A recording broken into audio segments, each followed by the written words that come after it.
Welcome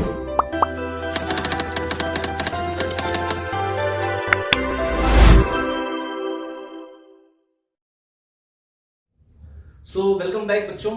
आज के video में हम लोग बात करने वाले हैं ट्रिगो के ऊपर, है ना। ट्रिग्नोमेट्री में आप वैसे class 9th 10th 11th 12th यहां से 9 से बेसिक आप स्टार्ट कर देते हो पढ़ना। थोड़ा थोड़ा आपको ट्रिग्नोमेट्री का इंट्रोडक्शन देखने को मिलता है। लेकिन आज हम जो बात करेंगे वो हम बात करेंगे जो आप 11th स्टैंडर्ड या उसके ऊपर की जो ट्रिग्नोमेट्री पढ़ते हो उस पर चर्चा करने वाले हैं, है ना। तो ट्रिगो के अंदर हमको क्या क्या देखने को मिलता है ना। तो बेसिक तो आपको पता ही है, लेकिन ट्रिगो के अंदर अगर मैं बात करूं कि 11th या उसके ऊपर की बात करें तो क्या क्या होता है। अगर मैं 11th की ही बात करूं बच्चों, तो 11th में ट्रिग्नोमेट्री को हम किस किस अगर हम डिवाइड करके पढ़ना चाहें तो कितने पार्ट में डिवाइड करके पढ़ सकते हैं, या इसमें हमें क्या क्या पढ़ना होता है ना। तो सबसे पहले बच्चों जो बात होती है ट्रिग्नोमेट्री की, वो होती है बच्चों किसके बारे में, मेजरमेंट ऑफ एंगल के बारे में। मेजरमेंट ऑफ एंगल, ठीक है, मेजरमेंट ऑफ एंगल। फिर क्या होता है, एप्लीकेशन, इसी का जो भी हमने पढ़ा हुआ है इसका एप्लीकेशन करते हैं। एप्लीकेशन ऑन एंगल एंड साथ ही साथ आइडेंटिटीज पढ़ते हैं। लोग क्या करते हैं, यार इसको रहने देते हैं, इसको इसी पार्ट में रहने देते हैं, अगले पार्ट में कर लेते हैं आइडेंटिटीज, ठीक है ना, आइडेंटिटीज, ठीक है। और फिर एक पार्ट में हम करते हैं, अब आइडेंटिटीज के अंदर आपके सारे आ जाएंगे कि मतलब जितने साइन कॉस जो भी फंक्शन है हमारे वो कैसे कैसे वर्क करते हैं, वो सारा का सारा हम इसके अंदर देख लेंगे। और लास्ट में आप पढ़ते हो ट्रिग्नोमेट्रिक इक्वेशन। ट्रिग्नोमेट्रिक कौन सा इक्वेशन, ठीक है ना। तो अगर हम बात करें बच्चों 11th के अंदर की ट्रिग्नोमेट्री, या इसमें क्या क्या कॉन्सेप्ट होता है, क्या बेसिक फाउंडेशन में क्या क्या चीजें होनी चाहिए, तो वो ये मेरे हिसाब से 1 2 3 ये 4 है ना। ये बिल्कुल 4 पार्ट। इनको अगर आप डिटेल में पढ़ लेते हो, इसको डिटेल में पढ़ लेते हो, इसको डिटेल में पढ़ लेते हो, इसको डिटेल में, तो इसके बाहर कुछ भी नहीं है, हाँ, इसके बाहर कुछ भी नहीं है। सारी चीजें इसके अंदर अंदर ही रहने वाली है।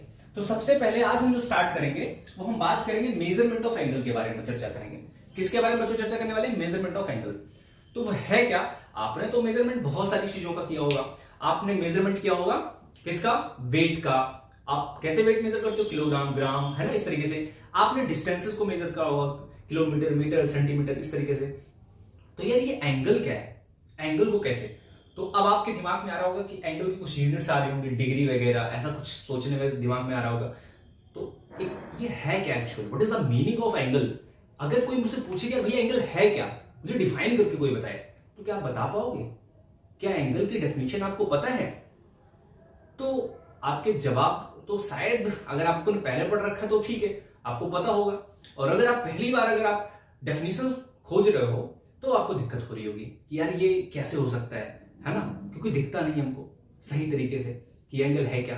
तो आइए सबसे पहले आज हम समझते हैं व्हाट इज द एंगल, है ना। तो आज हम देखेंगे कि एंगल क्या है, एंगल बच्चों क्या होता है ना।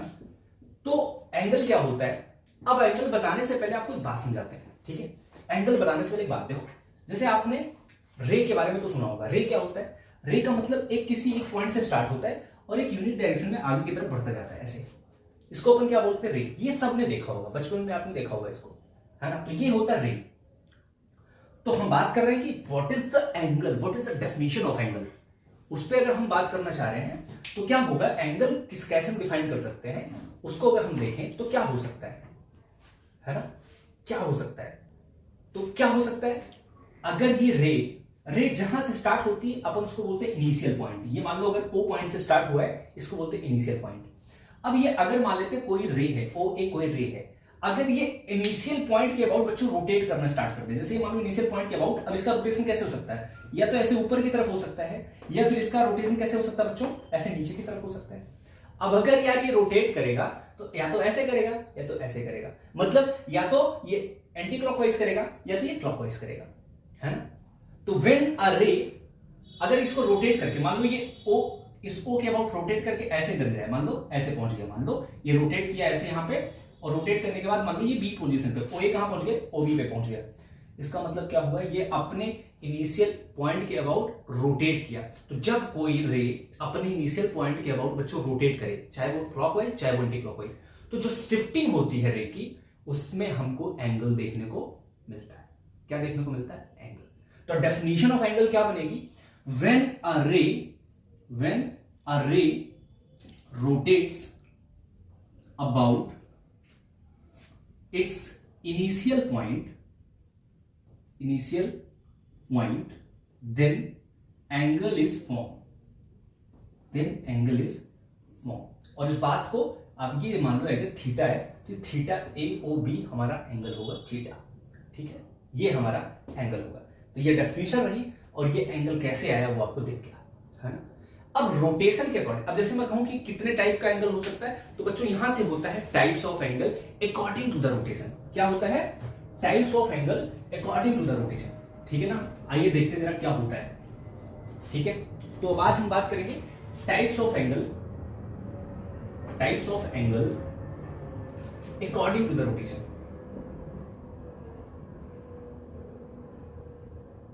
है ना। तो दो तरीके का एंगल होगा, ठीक है ना, रोटेशन के अकॉर्डिंग। वैसे तो आपने बहुत एंगल पढ़ा होगा, acute angle, obtuse angle, straight angle, reflex angle, ये सारे नाम तो सुने। राइट एंगल ये है कौन सा एंगल, ये तो पता ही आपको। लेकिन अगर हम बात करें types of angle according to the rotation, तो दो तरीके का। एक होता है हमारा बच्चों पॉजिटिव एंगल। कौन सा? एक होता है पॉजिटिव एंगल, ये शायद आप पहली बार सुन रहे हो। पॉजिटिव एंगल कब होगा? अगर हमारा रे एंटी क्लॉकवाइज रोटेट करे। एंटी क्लॉकवाइज समझते हो ना, घड़ी इधर चलती है उसके अपोजिट डायरेक्शन में, है ना। तो अगर हमारा रे एंटी क्लॉकवाइज, उल्टा होता है, अगर रे एंटी क्लॉकवाइज रोटेट करेगा तो एंगल जो मिलेगा वो कैसा होगा? पॉजिटिव, है ना। तो हम यहां एक लाइन में बता सकते हैं व्हेन, है ना, व्हेन रे रोटेट्स, कैसा? रोटेट्स एंटी क्लॉकवाइज, देन क्या बच्चों? देन एंगल इज कैसा? Then angle is positive. Angle कैसा होगा? पॉजिटिव होगा। ऐसे अगर डायग्राम से देखना है तो मान लो ये हमारे पास OP, हमारे पास कोई रे है जो रोटेट किया किधर? ऊपर की तरफ, यानी कि एंटी क्लॉकवाइज, और ये Q पोजीशन पे पहुंचा। तो यहां पे जो भी एंगल होगा वो कैसा होगा? पॉजिटिव एंगल होगा, ठीक है। आप इसको स्क्रीनशॉट ले लो या नोट कर लो पॉज करके वीडियो, ठीक है। दूसरा क्या होगा? दूसरा होगा बच्चों निगेटिव एंगल, ठीक है, निगेटिव एंगल। तो निगेटिव एंगल क्या होता है? अगर रे हमारा इसे के जस्ट अपोजिट क्या हो जाए? क्लॉकवाइज रोटेट कर जाए। तो डेफिनेशन तो लिख ही लोगे, when a ray rotates about its initial point clockwise then angle is what? Negative. तो पूरी लाइन ऐसी रहेगा, पूरी डेफिनेशन ऐसी रहेगी, एंटी का आउट देना, क्लॉकवाइज कर लेना, तो क्या बन जाएगा हमारा? Negative angle. तो यहां क्या बन जाएगा? इसका अगर हम डायग्राम देखें तो कैसे हो सकता है? ये OA मान लेते हैं, हमारे पास ये इनिशियल पॉइंट है। अब ये रोटेट करके कहां पहुंची है? नीचे की तरफ, ऐसे O से ये B पोजीशन पे। इसका मतलब क्या हुआ? यहां पे ये कैसे रोटेट किया? क्लॉकवाइज। अगर क्लॉकवाइज के डायरेक्शन में रहेगा तो एंगल कैसा होगा हमारा? यहां पे जो एंगल होगा वो निगेटिव एंगल हो जाएगा। इतनी बात समझ में आ गई? आ गई तो एक बार वीडियो को लाइक कर दें प्लीज, तुरंत, है ना। अगर आपको एंगल की डेफिनेशन समझ में आ गई और एंगल का type according to the rotation अगर आपने पहली बार देखा है तो प्लीज इस वीडियो को लाइक करना बिल्कुल नहीं भूलेंगे, है ना, इतना तो बनता है। तो ये हो गया पॉजिटिव एंगल, ये हो गया नेगेटिव एंगल। अब इसके बाद जो आप जानते हो एक्चुअली ना, वो जो जानते हो ना कि acute angle, obtuse angle, straight angle, reflex angle, ये जो जानते हो ये होता है अकॉर्डिंग टू द मेजरमेंट। अब हम आपको मेजरमेंट में भी अलग अलग कैटेगरी बताएंगे, लेकिन उसके पहले आप ये इस वीडियो को एनालाइज करेंगे और अपने दोस्तों के साथ शेयर करेंगे। अगली वीडियो में हम बताएंगे कि कैसे हम मेजरमेंट के अकॉर्डिंग क्या करते हैं?